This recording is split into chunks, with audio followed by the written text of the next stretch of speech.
ကတော့ပဲသွေးကြော်စားမယ်ပဲသွေးငါးတုံးဝယ်ထားတဲ့1000ဘူးပါဝင်ဒီပစ္စည်း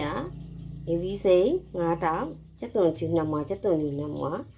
ကျက်သွန်အနီနှလုံးရောထောင်းမယ်ပဲသွေးလေးကိုညှက်ပြီးကြော်မယ်ထည့်မယ်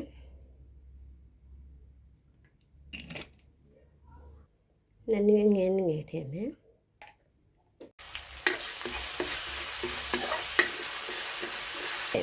အခုတော့လှိတ်လိုက်အောင်မမှုရအောင်။ဝင်ကြရည်လေးနည်းငယ်ထည့်မယ်။ကလေးတွေမှုလာပြီဆိုလို့ရှိရင်ပဲသွေးထည့်မယ်။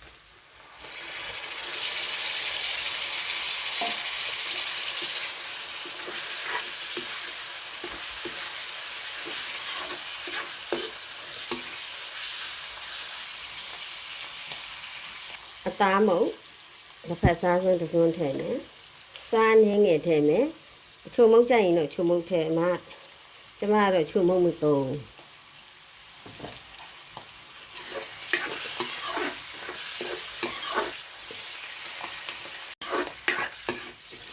ဒီပဲသွေးလေးကတော့အတင်စားသုံးလို့ရပါပြီဒီဟင်းလေးကိုလိုက်ပြီးတော့ကြော်စားကြည့်ကြဈေးဘူးလည်းတက်တာတယ်ထမင်းလည်းမိန်တယ်